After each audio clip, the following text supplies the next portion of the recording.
Radhe Radhe everyone. Pride সাহিত্য YouTube চ্যানেলে তোমাদের স্বাগত জানাই। শারদ যামিনী রূপান্তরিত পুরুষ পার্ট 12, লেখক নিশাত আহমেদ, কণ্ঠে এস এম। যারা যারা আগের পার্ট শোনোনি গিয়ে শুনে আসতে পারো, আশা করি ভালো লাগবে। প্রাইড সাহিত্য ইউটিউব চ্যানেলে নতুন হয়ে থাকলে চ্যানেলটিকে সাবস্ক্রাইব করে বেল আইকনটি প্রেস করে রেখো। কিছু ভুল ত্রুটি হলে ক্ষমা করে দিও। তো চলো বেশি কথা না বলে গল্প শুরু করি। শারদ যামিনীকে নিয়ে সোফায় বসায়। যামিনীর সামনে হাঁটু গেড়ে বসে বলে, তুমি এখানে বসো, আজ আমি তোমায় রান্না করে খাওয়াবো, বলো কি খাবে। যামিনী বলে, যা খাওয়াবে। না, তুমি বলো, তাহলে তোমার ফেভারিট চিকেন পাস্তা। ওকে, তুমি এখানে বসে থাকো, আমি এখনই তোমার জন্য বানিয়ে আনছি। যামিনী বলে, বলো আমাদের জন্য। শারদ বলে, ওকে, আমাদের জন্য। শারদ গিয়ে পাস্তা বানাচ্ছে। যামিনী কিচেনে বসে আছে। রান্না কার কাছে শিখেছ? যামিনী বলে, একা একাই। তাহলে আজ তোমার রান্নার পরীক্ষা হয়ে যাক। জো হুকুম মহারানী। নাও নাও, তাড়াতাড়ি করো, খিদে পেয়েছে আমার। চাইলে তুমি পাস্তা খাওয়ার আগে অন্য কিছুও খেতে পারো। যামিনী বলে, কি শুনি। শারদ এক পা করে যামিনীর দিকে এগোচ্ছে। যামিনী বুঝতে পেরেছে শারদ কি মিন করেছে। না না, থাক থাক, লাগবে না, যামিনী বলে। শারদ বলে, কেন খাবে না? যামিনী একটু লজ্জা আর ইতস্ততায় বলে, না, লাগবে না। শারদ হেসে হেসে বলে, কি হলো এখন? এই তো কয়েকদিন আগেই আদর চাইতে। যামিনী টপিক চেঞ্জ করে বলে, তোমার পাস্তা পুড়ে গেল, বলে কিচেন থেকে বের হয়ে যায়। যামিনী বাড়িটা ঘুরে ঘুরে দেখছে। সারা বাড়িতে একটাই নাম লেখা, যামিনী। যামিনী শোবার ঘরে আসে। এখনো লাইট অফ। লাইটটা অন করতেই দেখে ফুল আর ফুল। ওর মনে হচ্ছে ও যেন কোনো ফুলের রাজ্যে চলে এসেছে। বিছানায় একটাই বালিশ, বালিশে লেখা শারদ যামিনী। যামিনী ফিসফিস করে বলে, আর কি কি করে রেখেছে পাগলটা। হঠাৎ শারদ এসে বলে, চলে এসেছি। যামিনী চমকে ওঠে। শারদ বলে, ভয় পেও না, আমি কোনো ভূত নয়। যামিনী বলে, এভাবে কেউ ডাকে? শারদ বলে, হ্যাঁ, আমি ডাকি। এখন থেকে তোমাকে এভাবেই চমকে দেব। যামিনী বলে, তোমার পাস্তার কি হলো? হয়ে গিয়েছে, চলুন ম্যাডাম, খাবেন এখন। যামিনী হাত দুটো এগিয়ে দিয়ে বলে, কোলে করে নাও। শারদ কোলে নিয়ে বলে, তোমার ওজনটা মনে হয় একটু বেড়েছে, তুমি মনে হয় মোটু হয়ে গিয়েছ। কি বললে? তুমি আমায় মোটু বললে? নামাও বলছি। আরে আমি এমনি মজা করেছি। শারদ এক প্লেট পাস্তা নিয়ে আসে। যামিনীর সামনে গিয়ে বলে, এবার তুমি আমাকে খাইয়ে দাও। যামিনী শারদের কোলে বসে খাইয়ে দিচ্ছে। শারদ মজার মজার কথা বলছে যামিনীকে নর্মাল করতে। শারদ বুঝতে পেরেছে যামিনী একটু নার্ভাস ফিল করছে। খাওয়া দাওয়া শেষে দুজন এসে বারান্দায় বসে। বাইরে শরতের পূর্ণিমা চাঁদ, সাথে দক্ষিণা হাওয়া। শারদ যামিনীর দিকে তাকিয়ে আছে। যামিনী লজ্জা লজ্জা কণ্ঠে বলে, কি দেখো এত? তোমাকে। সে তো রোজই দেখো, রোজ আর আজকের মধ্যে তফাৎ অনেক। কিন্তু আমি তফাতে থাকতে চাই না, আমি চাই তুমি রোজই আমাকে এমনভাবে দেখো। শারদ বলে, আমি যতই তোমাকে দেখি ততই তোমার প্রতি আমার ভালোবাসা বেড়ে যায়। যামিনী শারদের কাঁধে মাথা রাখে। দূরের কাশবনের দিকে তাকিয়ে বলে, কাশফুল যেমন শরৎকালে ভালোবাসে, আমি চাই তুমি আমায় সারা জীবন এভাবেই ভালোবাসো। শারদ যামিনীর হাত দুটো ধরে বলে, কথা দিচ্ছি এর চেয়েও বেশি ভালোবাসবো। রাত 12টা। যামিনী শারদকে বলে, চলো আজ একসাথে তাহাজ্জুদ পড়ি। তোমাকে আমার করে দেওয়ার জন্য আল্লাহর কাছে শুকরিয়া আদায় করি। দুজন একসাথে তাহাজ্জুদের নামাজে দাঁড়ায়। যামিনী যখন দুহাত তুলেও মোনাজত করছে, তখন শারদ যামিনীর কোলে মাথা রেখে যামিনীর দিকে তাকিয়ে থাকে। যামিনী মোনাজাত শেষে শারদের দিকে তাকিয়ে বলে, এত পাগল কেন তুমি? শারদ বলে, আমার কি সৌভাগ্য দেখো, তোমায় পেয়েছি আমি। যামিনী বলে, সৌভাগ্য তো আমার, তোমাকে আমার জীবনে পেয়েছি। শারদ তখনও যামিনীর কোলে মাথা রেখে শুয়ে আছে। যামিনী আলতো করে শারদের মাথায় হাত বুলিয়ে দিচ্ছে। শারদ যামিনীর দিকে তাকিয়ে বলে, ভালোবাসি। যামিনী শারদের চোখে চোখ রেখে বলে, তোমায় অনেক ভালোবাসি শারদ। শারদ যামিনীর চোখ বেঁধে ছাদে নিয়ে আসে। চোখের বাঁধন খুলে দিতেই অবাক হয়ে যায় যামিনী। সামনে একটা ছোট্ট রুম, চারিদিকে কাঁচ, মাঝখানে একটা বেড। সারা রুমে কাচের জারের মধ্যে জোনাকি। চাঁদের আলোয় সারা রুম যেন আলোকিত হচ্ছে। যামিনী রুমের ভিতরে প্রবেশ করে। পা দিতেই গোলাপের পাপড়ি এসে পড়ে গায়ের ওপর। যামিনীর মনে হচ্ছে ও এখন স্বর্গে আছে। সারা রুমে একটা মিষ্টি গন্ধ, নানান রকমের ফুলের সুবাসে ভরে আছে রুমটা। শারদ এসে যামিনীর পেছনে দাঁড়ায়। পছন্দ হয়েছে? এ তো স্বপ্নের চেয়েও বেশি কিছু। শারদ যামিনীর ঠিক পেছনে এসে দাঁড়ায়। যামিনীর কোমরে দুহাত রাখে। যামিনী শারদের স্পর্শে কেঁপে ওঠে। শারদ কাঁধ থেকে চুলগুলো সরিয়ে কাঁধে চুমু খায়। যামিনী শারদের দিকে ঘুরে শারদকে জড়িয়ে ধরে শক্ত করে। শারদ আস্তে আস্তে যামিনীকে স্পর্শ করতে থাকে। যামিনীর লজ্জায় সরে যায়। শারদ আবার যামিনীর কাছে আসে। যামিনীর থুতনিতে ধরে মুখটা উপরে তুলে যামিনী চোখ বন্ধ করে আছে, ঠোঁটগুলো কাঁপছে। শারদ ঠোঁটে আঙুল রেখে বলে, আজ থেকে তোমার সব কিছু আমার। যামিনী চোখ মেলে তাকায়। শারদের চোখ ভর্তি আজ নেশা। এ নেশা যামিনীকে নিঃস্ব করার নেশা। যামিনী এই নেশায় যেন দেখতে চেয়েছিল এতদিন। শারদ যামিনীর পায়ে বেলি ফুলের একটা পায়েল পরিয়ে দেয়, দিয়ে পায়ে কিস করতে থাকে। যামিনী এক টানে শারদকে ওর কাছে নিয়ে আসে।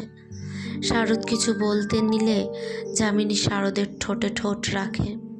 শারদ যেন এবার অনুমতি পেল যামিনীকে নিজের করে পাওয়ার। পাগলের মতো আদর করতে থাকে শারদ। যামিনী বাধ্য মেয়ের মতো যেন নিজেকে সঁপে দেয় শারদের কাছে। দীর্ঘ 22 বছরের ভালোবাসা যেন আজ পূর্ণতা পেল। পূর্ণতা পেল হাজারো বিনিদ্র রজনীর অপেক্ষা। পূর্ণতা পেল না বলা ভালোবাসা। শরতের মাতাল পূর্ণিমা যেন আরো মাতাল করে দিল ওদের দুজনকে। ওদের ভালোবাসার সাক্ষী হয়ে রইল শারদ পূর্ণিমা। ঘড়িতে তখন ঠিক রাত 3টে। নিস্তব্ধতা যেন পৃথিবীর বুককে ঢেকে রেখেছে। শুধু দূরে কোথাও কয়েকটা কুকুরের হালকা ডাকে মাঝে মাঝে সেই নীরবতায় খানিকটা ভাঙন ধরে। শহর তখন গভীর ঘুমে। চাঁদের আলোয় জ্বলজ্বল করছে একটা ছোট্ট ঘর, যেখানে ঘুমিয়ে আছে শারদ যামিনীর বুকের ওপর মাথা রেখে। যামিনীর চোখে ঘুম নেই। অদ্ভুত এক শান্তি আর ভালোবাসা এসে চেয়ে আছে শারদের দিকে। এতদিনের প্রতীক্ষার পর আজ এই রাতে শারদ তার এই বিশ্বাসে যামিনী যেন নতুন করে জীবন সাজিয়েছে আজ। হঠাৎ সে শারদের কপালে একটা মৃদু চুমু খায়। শারদ সজাগ হয়ে ঘুম ঘুম কণ্ঠে বলে, কি হলো? কিছু না, ঘুমাও, বলে যামিনী নরম স্বরে। তুমি ঘুমাচ্ছ না? ঘুম আসছে না কেন? কি হয়েছে? না, কিছুই না, এমনি। যামিনী ধীরে ধীরে শারদের মাথায় হাত বুলাতে থাকে। সেই স্পর্শে লুকিয়ে আছে ভালোবাসার অতল গভীরতা। ঘরের জানলার বাইরে তখন চাঁদটাকে ঢেকে দিয়েছে এক পিঠ কালো মেঘ। হঠাৎ হঠাৎ বিদ্যুৎ চমকে উঠছে আকাশে। ঘরের ভেতর কেঁপে উঠছে আলো আঁধারের খেলা। শারদ উঠে পড়ে, গ্লাস জানলার পর্দাগুলো ভালোভাবে টেনে দেয়। আজ হঠাৎ বৃষ্টি হবে মনে হচ্ছে, বলে সে।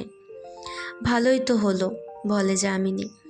একসাথে বৃষ্টি আর জ্যোৎস্না, কেমন যেন সিনেমার মতো। শারদ তাকিয়ে থাকে যামিনীর দিকে, চোখে একটা কৌতূহল। একদম না, তুমি যা ভাবছো তা আজ হবে না। যামিনী হেসে ফেলে। ঠিক তখনই ঝরঝর শব্দে শুরু হয় অঝোর ধারায় বৃষ্টি। জানলার কাছে টুপটাপ শব্দ, যেন হৃদয়ের ভেতর গেয়ে যাচ্ছে কোনো অজানা গান। যামিনী ধীরে ধীরে উঠে দাঁড়ায়, ঘরের খোলা বারান্দার দিকে এগিয়ে যায়। হঠাৎই সে থামে, ঘুরে শারদের দিকে তাকায়। এরপর মৃদু হাসিতে গালে আলতো করে ছুঁয়ে দিয়ে বারান্দায় চলে যায়। তার শাড়ির আঁচল বৃষ্টির ফোঁটায় ভিজে উঠেছে, চুলগুলো ভেসে উঠেছে বাতাসে। শারদ যেন থমকে যায়, তারপর বলে, না যামিনী, ফিরে এসো। তুমি জানো না বৃষ্টিতে ভিজলে আমার জ্বর হয়? যামিনী পেছনে না তাকিয়ে বলে, জানি তো, তাই তো আছি তোমার খেয়াল রাখার জন্য। শারদ দাঁড়িয়ে থাকতে না পেরে হেসে ফেলে, যেন আর নিজেকে আটকাতে পারছে না। ধীরে ধীরে এগিয়ে যায় যামিনীর দিকে। বৃষ্টির ফোঁটাগুলো এখন তাদের চুল, গাল, ঠোঁট ছুঁয়ে যাচ্ছে। একসাথে ভিজছে তারা, যেন দুটো নদী একাকার হয়ে গেছে। শারদ এসে যামিনীকে জড়িয়ে ধরে। মনের গহীনে জমে থাকা সব আবেগ যেন ঝলকে পড়ে। যামিনীও নিজেকে আর ধরে রাখতে পারে না, মাথা রাখে শারদের বুকে। শারদ, তুমি জানো, এমন করে ভিজতে ইচ্ছে করতো অনেক দিন, ঠিক এমন করে তোমার বুকে মাথা রেখে বৃষ্টির শব্দ শুনতে শুনতে। শারদ যামিনীর কপালে চুমু দিয়ে ফিসফিস করে বলে, আজ থেকে আমরা একসাথে সব ইচ্ছে পূরণ করব যামিনী। আরও কিছুক্ষণ পর এক ঝলক বাতাসে তাদের ভেজা শরীর কেঁপে ওঠে। শারদ যামিনীর হাত ধরে বলে, চলো ভেতরে যায়, এখন জ্বর হলে কিন্তু সত্যি তোমার খেয়াল রাখার দায়িত্ব তোমার। যামিনী হেসে ফেলে। দুজন একসাথে ফিরে আসে ঘরের দিকে। কিন্তু বৃষ্টি আর এই রাত তারা চিরদিন মনে রাখবে। বৃষ্টির শব্দটা একটু একটু করে কমে আসছে। ঘরের ভেতর হালকা অন্ধকার আর গাঢ় নীরবতা। যামিনী তখন শারদের কাঁধে মাথা রেখেছে। হঠাৎ সে চুপচাপ বলে, মনে আছে সেই রাতের কথা? শারদ তাকায়, কোন রাত? যামিনী চোখ বন্ধ করে, যেন স্মৃতির পর্দা টেনে আনে একটা পুরনো দৃশ্য। ওই যে যেদিন তুমি শ্রদ্ধা থেকে শারদ হয়ে আমার সামনে এলে, আমার নাম ধরে ডাকলে। সেদিন তুমি আর কোনো অপরিচিত মুখ ছিলে না, ছিলে আমার সবচেয়ে আপন। আমার খুব ইচ্ছে করছিল সেদিন তোমাকে আমার পাশে রেখেই সব ছেড়ে দিই। এই সমাজ, এই সম্পর্ক সব ভেঙে তোমার সঙ্গে চলে যাই। শারদের নিঃশ্বাস থমকে যায়, যামিনীর গলা ভারী হয়ে আসে। সেই দিনই আমি প্রথম অনুভব করেছিলাম আমি শুধু তোমায় কতটা ভালোবাসি। শারদ ধীরে যামিনীর মুখের দিকে তাকায়। আমি জানি তুমি সেদিন কিছু বলনি, শুধু হাসলে, কিন্তু সেই হাসির আড়ালে আমি দেখেছিলাম কষ্ট, দ্বিধা আর না বলা হাজারটা কথা। যামিনীর চোখের কোণে জল জমে। আমি ভেবেছিলাম তোমায় বলবো, কিন্তু পারিনি। তুমি চলে গেলে, আমি একটা দায়িত্বে আটকে রইলাম। অথচ মনে মনে প্রতিদিন অপেক্ষা করতাম তুমি আবার একদিন আসবে, আমায় বলবে, চলো যামিনী আমার সাথে, আমি সব ছেড়ে তোমার কাছে চলে যাব। শারদ এবার যামিনীর হাত ধরে শক্ত করে। তুমি জানো না যামিনী, আমি তখন অপেক্ষা করছিলাম। তুমি শুধু একবার বললেই আমি ফিরে আসতাম, শুধু একবার বললেই। আজ বলছি। যামিনী চোখে চোখ রেখে বলে, আজ থেকে কোনো দ্বিধা নেই, কোনো বাধা নেই। আজ থেকে আমি শুধু তোমার যামিনী। শারদ ধীরে যামিনীকে বুকে জড়িয়ে ধরে। বাইরে বৃষ্টির ফোঁটা যেন নতুন করে বাজছে, যেন দুটো হৃদয়ের পুরনো ব্যথা ধুয়ে দিচ্ছে এই বর্ষার রাতে। যেন তারা ফিরে যাচ্ছে সেই রাতে যেখানে ভালোবাসা প্রথমবার সত্যি হয়েছিল, কিন্তু বলার সাহস মেলেনি। আজ সেই না বলা কথাগুলোর পূর্ণতা, আজ সেই অসমাপ্ত গল্পের নতুন শুরু। এবার যামিনী শারদের বুকে মাথা রেখে শুয়ে আছে, চোখে তন্দ্রা তন্দ্রা ভাব। হঠাৎ কলিং বেল বেজে ওঠে। ঘড়িতে তখন ভোর 5টা। শারদ বলে, এমন সময় কে এলো? এত ভোরে তো কারো আসার কথা না। শারদ যামিনী নিচে নেমে আসে। শারদের ফোন বেজে ওঠে হঠাৎ। যামিনী কোনোভাবে শাড়িটা গায়ে জড়িয়েই চলে আসে। শারদের গায়ে একটা সাদা টি-শার্ট। নিচে নামতেই ফোন রিং হতে থাকে। শারদ রুমে গিয়ে ফোনটা আনে, দেখে শাওন কল করেছে। ততক্ষণে যামিনী শাড়িটা ঠিক করতে থাকে। শারদ ফোনটা রিসিভ করে বলে, হ্যাঁ শাওন বলো। শাওন বলে, স্যার আমি আপনার বাসার সামনে, দরজাটা একটু খুলুন। শারদ দরজাটা খুলে দেখে শাওন আর তামান্না দাঁড়িয়ে। শারদ বলে, এত সকালে তোমরা? ভিতরে আসো। বলতেই 8-10 জন অস্ত্রসহ ভেতরে প্রবেশ করে। কোনো কিছু বোঝার আগেই শারদ আর যামিনীর হাত পা বেঁধে ফেলে। শারদ বলে, হচ্ছেটা কি এসব শাওন? শাওন বলে, এখনো কিছু হয়নি, তবে হবে। বলে শাওন যামিনীর দিকে এগোতে থাকে। শারদ বলে, সাবধান শাওন, ওর কাছে যাবে না, যা বলার আমাকে বলো। শাওন তবুও যামিনীর কাছে আসে। যামিনী বলে, একদম কাছে আসবেন না আমার। শাওন যামিনীর গালে সজোরে একটা থাপ্পড় দিয়ে বলে, সেদিনের থাপ্পড়ের জবাব এটা। শারদ রক্তবর্ণ চোখে শাওনের দিকে তাকিয়ে বলে, সাহস থাকলে আমার হাত পা একবার খুলে দেখ, তোর থাপ্পড়ের জবাব তুই পেয়ে যাবি। যামিনী বলে, তোর মতো মানুষ থাপ্পড়ে উপযুক্ত। ভুল করেছি আমি শারদকে না বলে তোর সেদিনের আচরণের কথা। শাওন যামিনীর দুগাল শক্ত করে চেপে ধরে বলে, একদম চুপ, আজ তোকে একদম চুপ করিয়ে দেব আজীবনের জন্য। শারদ রাগে হাত পা খোলার অনেক চেষ্টা করছে। তামান্না আসে শারদের কাছে। শারদের মাথায় আর গালে হাত বুলাতে বুলাতে বলে, কি ক্ষতি হতো আমায় ভালোবাসলে? তাহলে তো আর যামিনীকে হারাতে হতো না। শারদ এবার নরম গলায় বলে, যা করার আমার সাথে করো, যা বলার আমাকে বলো, যামিনীকে কিছু করো না শাওন। শাওন এসে শারদের ঠিক সামনে বসে, হাতে একটা পিস্তল। শাওন বলে, তুই কি ভেবেছিস তোকে আমি চিনি নাই? আমি জানি তুই কে। তুই শ্রদ্ধা। তোর বাবার জন্য আজ আমার বাবা দুনিয়াতে নেই। তোর বাপের পাপের শাস্তি তোকে পেতে হবে। শারদ বলে, তুই ভুল করছিস শাওন, তুই সব কিছু জানিস না। আমি জানি সেদিন তোর বাবা আমার বাবাকে খুন করেছিল, খুন করে গাড়ি অ্যাক্সিডেন্টের নাটক সাজায়। আমার বাবার ব্যবসার সব টাকা হাতিয়ে নিয়ে আমাকে আর আমার মাকে বাড়ি থেকে তাড়িয়ে দিয়েছিল। শারদ বলে, উনি আমার বাবা নন। শাওন হা হা হা এসব এখন আমায় বলে লাভ নেই। আজ তোর কথা আমি শুনছি না। অনেক প্ল্যান করে আমি তোর কোম্পানিতে এসেছি। সেদিন কক্সবাজারে তোকে আমি মিথ্যা কাহিনী শুনিয়েছিলাম। আমি জানতাম তুই অনেক ইমোশনাল। শারদ বলে, আফসোস, আমি সেদিন যদি তোকে বিশ্বাস না করতাম আজ তাহলে এ দিনটা আসতো না। তামান্না বলে, শাওন আমার কাজিন হয়।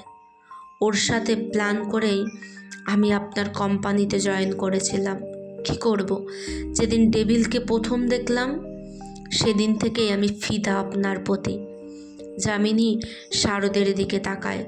তামান্না হেসে বলে, আপনার যামিনীকেও বলেননি আপনি যে ডেভিল গ্রুপের সেই ডেভিল? শারদ বলে, সেসব আমাদের ব্যাপার, তোমাদের কি চাই বলো। আমি আমার সব সম্পত্তি তোমাদের লিখে দিচ্ছি। যামিনীকে ছেড়ে দাও, ওর কোনো ক্ষতি করো না প্লিজ। শাওন বলে, তোর চোখের সামনে তোর প্রিয় মানুষকে খুন করব। সারা জীবন তুই সেই যন্ত্রণা ভোগ করবি। প্রিয়জন হারানোর কষ্টে তুই নিজেকে তিলে তিলে শেষ করবি। আমি সেটা দেখে আনন্দ পাব। আমার বাবার মৃত্যুর প্রতিশোধ নেব। শারদ বলে, তোর বাবা আমারও বাবা, তুই আমার ছোট ভাই। বিশ্বাস না হলে তোর মাকে জিজ্ঞেস কর। শাওন হেসে বলে, তোর এসব কথায় ভুলছি না আমি। যামিনী বলে, শারদকে ছেড়ে দাও, ওর তো কোনো দোষ নেই, যা করেছে ওর বাবা করেছে। তামান্না এসে যামিনীর মাথার পেছনে চুলগুলো টেনে ধরে বলে, আজ থেকে তোর আর শারদের কথা ভাবতে হবে না। আজ থেকে শারদ শুধু আমার। যামিনী একটা মুচকি হাসি দিয়ে বলে, শারদকে মরে গেলেও তুই পাবি না। তামান্না যামিনীর গালে একটা সজোরে থাপ্পড় দেয়। শারদ চিৎকার করে উঠে বলে, সাহস থাকলে একবার হাতটা খুলে দেখ। শাওন বলে, তুই যত চিল্লাবি তোর যামিনী তত কষ্ট পাবে। তামান্না আবার যামিনীর চুলের মুঠি ধরে বলে, শারদ শুধু আমার। শারদ এবার কাঁদতে কাঁদতে বলে, প্লিজ ওকে ছেড়ে দাও, তোমাদের যা করার আমার সাথে করো, যত শাস্তি দেওয়ার আমায় দাও, আমার যামিনীকে ছেড়ে দাও। শাওন এসে তাহলে এই নে বলে মারতে শুরু করে শারদকে। শারদের নাক মুখ দিয়ে রক্ত বের হতে শুরু করে। যামিনী কাঁদতে কাঁদতে বলে, শারদকে ছেড়ে দাও, আমাকে মেরে ফেলো, তাহলে তো তোমার প্রতিশোধ নেওয়া হবে, তবু আমার শারদকে এভাবে কষ্ট দিও না। শাওন বলে, বাপ রে কি ভালোবাসা, তাহলে তোরা দুজনেই মর। তামান্না তেড়ে আসে শাওনের দিকে। এমন কথা ছিল না শাওন, শারদের কোনো ক্ষতি আমি চাই না শাওন। ততক্ষণে শারদার যামিনী মার খেতে খেতে অজ্ঞান প্রায়। এদিকে আমানের হঠাৎ ঘুমটা ভেঙে যায়। জয়া বলে, কি হলো? একটা বাজে স্বপ্ন দেখলাম শারদকে নিয়ে, ওদের কিছু হয়নি তো? জয়া বলে, ওদের কি হবে, ওরা কালকেই তো বিয়ে করলো। আমান বলে, মনটা যেন মানছে না, ওদের জন্য চিন্তা হচ্ছে। জয়া বলে, আরে ওদের কিছু হয়নি, ঘুমাও তুমি। আমান উঠে যায়, শারদকে কল করে। কল রিং হচ্ছে। শাওন ফোনটা হাতে নিয়ে বলে, এই যে তোর বন্ধু কল দিচ্ছে। কলটা কেটে ফোনটা অফ করে দেয় শাওন। আমানের খুব খটকা লাগে। কল কেটে ফোন অফ করে দেওয়ার মতো মানুষ নয় শারদ। আমান কলটা কেটে ফোনটা অফ করে দিল, আমান বলে। জয়া বলে, আরে ওদের ফুলশয্যার দিন তুমি ফোন দিয়ে বিরক্ত করছো কেন? আমান যামিনীর ফোনে কল করে। যামিনীর ফোন ওপরের রুমে রিং হচ্ছে। তামান্না যায় যামিনীর ফোন আনতে, গিয়ে দেখে সারা রুম ফুলে সাজানো। এসব দেখে তামান্নার যেন সহ্য হয় না। যামিনীর ফোনটা ভেঙে ফেলে রাগে। নিচে এসে যামিনীর সারা শরীরে স্পর্শ করতে করতে বলে, এখানে শারদ তোকে স্পর্শ করেছে বলে সারা শরীরে আঘাত করতে থাকে। শারদ যামিনী বলে চিৎকার করে কাঁদতে থাকে। যামিনী তখন জ্ঞান হারাচ্ছে, যেন নাক মুখ দিয়ে রক্ত বের হচ্ছে। শারদ কাঁদতে কাঁদতে বলে, আমার কলিজাটাকে এভাবে আঘাত করো না, তার আগে আমার প্রাণটা নিয়ে নাও। দুজনের ফোনে বন্ধ দেখে আমানের খটকা আরও বেড়ে যায়। দারোয়ানকে ফোন করে। দারোয়ান বলে, শারদ স্যার তো কাল রাতেই আমাদের ছুটি দিয়ে দিয়েছে। আমানের খটকা এবার সন্দেহে পরিণত হয়। সাথে সাথে বের হয়ে যায় গাড়ি নিয়ে। শাওন শারদের কাছে গিয়ে বলে, কোনো শেষ ইচ্ছে তোর যামিনীকে নিয়ে? শারদ বলে, আমি ওকে জড়িয়ে ধরতে চাই। শাওন বলে, সেটা হবে না, তবে চাইলে তোদের একসাথে বসাতে পারি। শারদ বলে, তাই করে দে ভাই, ওর খুব কষ্ট হচ্ছে।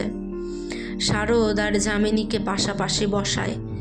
যামিনীর কথা বলার ভাষা নেই। শারদ যামিনী যামিনী বলে ডাকতে আর চিৎকার করে কাঁদছে। যামিনী এবার চোখ মেলে তাকায়। শারদকে দেখে ওর কাঁধে মাথা রেখে বলে, এবার মরেও শান্তি। শারদ অসহায়ের মতো কাঁদতে থাকে। শাওনের কাছে আকুতি মিনতি করতে থাকে, প্লিজ যামিনীকে ছেড়ে দে, ওকে হসপিটালে নিয়ে যা, দরকার হয় আমাকে মেরে ফেল। শারদের কান্নায় সারা বাড়ি যেন থমকে যায়। যামিনী যামিনী বলে চিৎকার করতে থাকে শারদ। চোখের সামনে যামিনীর অবস্থা সহ্য করতে পারছে না শারদ। শারদের এমন চিৎকারে তামান্নার কষ্ট হতে থাকে। তামান্না শাওনকে বলে, তাড়াতাড়ি যামিনীকে মেরে ফেল, আমার শারদের কষ্ট আমার আর সহ্য হচ্ছে না। শারদ নিজেকে কখনো এতটা অসহায় ফিল করেনি। অসহায়ের মতো যামিনীর প্রাণ ভিক্ষা করতে থাকে শারদ। শারদের চিৎকার হয়তো আকাশ পর্যন্ত পৌঁছে গিয়েছিল। শুরু হয় প্রবল ঝড় আর বৃষ্টি। আমান বাড়ির সামনে এসে দেখে গেট খোলা। আমানের মনে কু ডাকতে শুরু করে। তাড়াতাড়ি করে গাড়িটা পার্কিং করে রুমে দৌড়ে প্রবেশ করে। শাওন যামিনীর দিকে বন্দুক তাক করে দাঁড়িয়ে আছে। শারদ যামিনী যামিনী বলে চিৎকার করছে। যামিনী শারদের কাঁধে মাথা রাখে। হঠাৎ একটা গুলির শব্দ। কেমন লাগছে তোমাদের গল্পগুলো কমেন্ট করে জানিও। ভালো লাগলে লাইক, কমেন্ট এবং শেয়ার করে দিও। আর এমন সুন্দর সুন্দর গল্প পেতে প্রাইড সাহিত্য ইউটিউব চ্যানেলকে সাবস্ক্রাইব করতে হবে। জলদি গিয়ে সাবস্ক্রাইব করে এসো। নেক্সট পার্ট খুব তাড়াতাড়ি আসবে। ততক্ষণের জন্য সবাই খুব ভালো থেকো, সুস্থ থেকো। রাধে রাধে।